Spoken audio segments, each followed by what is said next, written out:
Transcending history and the world, a tale of souls and swords, eternally retold.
Calibur2.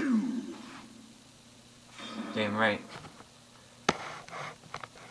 Honestly, should have been his voice in 5. Yes, but let's choose Frankie from One Piece. Seriously. Budget imbeciles. Now then.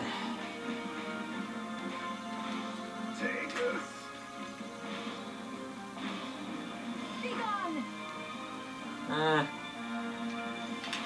I like the idea of making mine. Silence.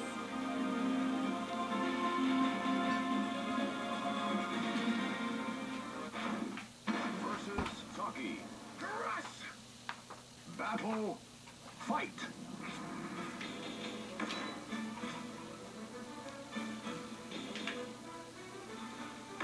You know, actually, I'm going to do a little bit of something else. Take this.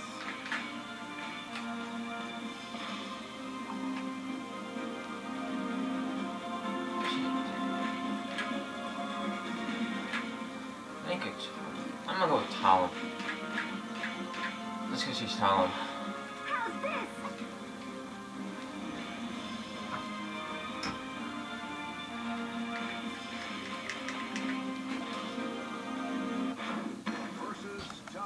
No mercy. Battle. Fight.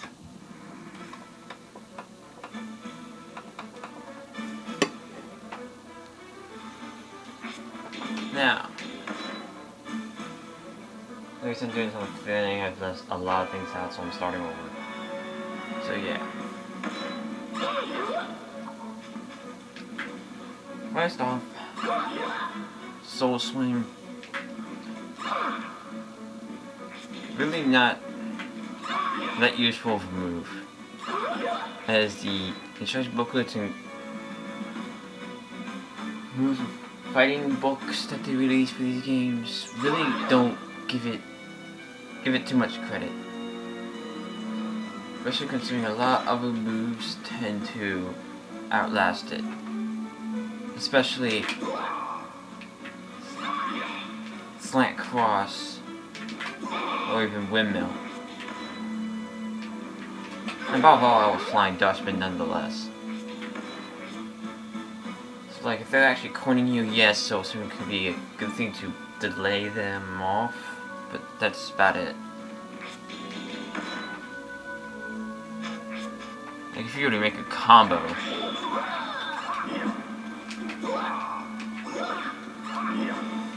not really effective. But at most, you won't, even if they actually hit with a good combo on it, which at this point, you would just need Lethe for the hit rate. Even then, it wouldn't work very well. I'm not going to dwell too much onto it. Crush Keel, very perfect. For example,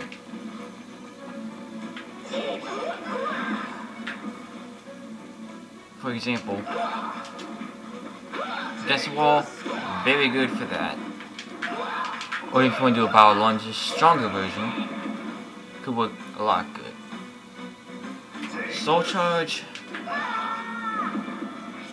makes it to another completely different scenario.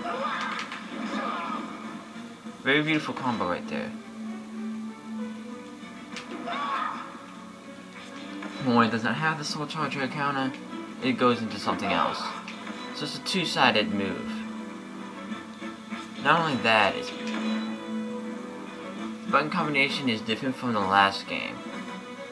It was pretty much A then forward, so they reversed it a bit. Ironically, Soul Calibur 5, in comparison, it kind of pretty much... I have no idea why Soul Calibur 5 would even consider removing this. Without a doubt, it was in every game since its initial playable for the arcade games. You never had it. The majority, 98% of the moves he has in this game and in Soul Calibur never appeared in Blade.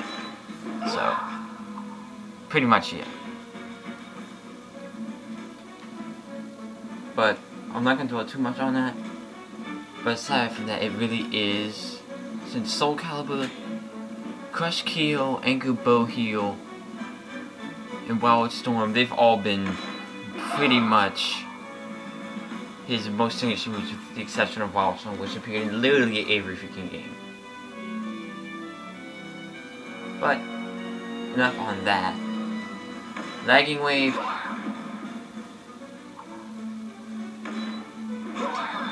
Very same as Dishonest Wave, or in the Japanese, Honest Wave, but without a guard impact. But as you can see, if Dishonest Wave didn't have a guard impact, it tends to be Dishonest Wave throws more bow breaker. This one, more or less, either Bridget Wave or something similar to that. If you want to be accurate, exactly the same as Anchor Gusty Kick or Blood Hill Kick. But nice to come out with if you're a beginner,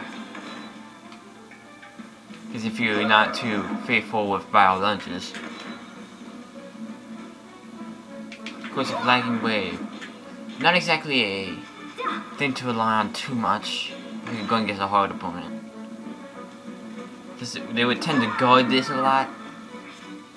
So, if you're going against a hard opponent, it would be a bit more reliable than something of that. But if you're going with something like this, you want to just do Galleon Eraser. If you want to be on the safe side. Lagging Wave,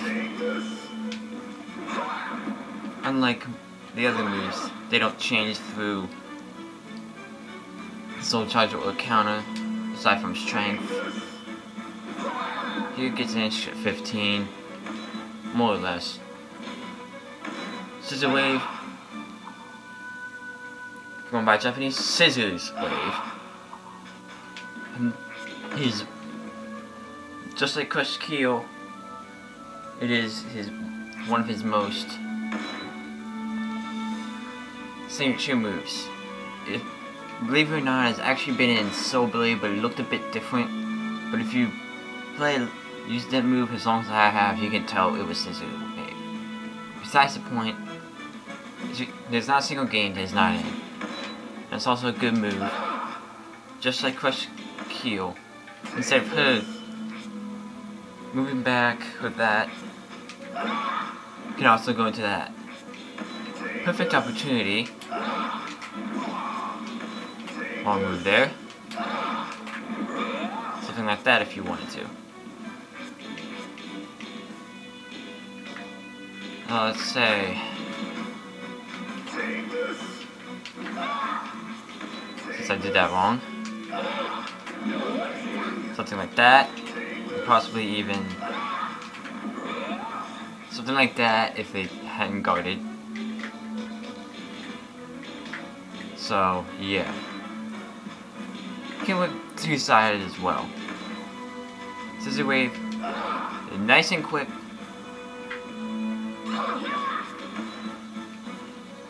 Is it good for when you're cornered? Not as much as, it's not as quick as Soul Wipe or Soul Swing, but it's good when you're cornered against a wall. Now, like you're cornering someone, that could work pretty well. But just like I said, still a good combo maker. But you can still drive them away. In terms of strength, very good. All in all on both sides. Granted, with unlike a lagging wave where it gets more damage, it doesn't get much more damage from the soul charge, but the opponent's reaction makes up for it. For your combos, anyway. Laser wave. Also had a mistranslation with this one. It was actually soul glide. Glide being also a fencing term, which ironically was his original intention to be a rapier and a cane, rather than two swords. Doesn't look much like the glide in fencing, but besides the point. It can also be done while crouching. If you're a beginner, that's just stuff like this.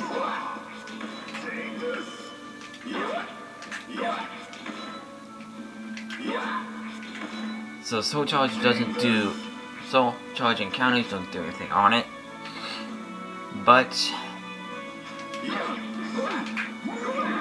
it can work wonders in leading into something nice. If you don't want to waste time going to it completely. That's good for going into an extra attack, but rather than, it's like rather than just going to it right there, it's, if you want to go into a rising move quickly with it, just go with, like when they're close to the edge, if you're going to do soul glide.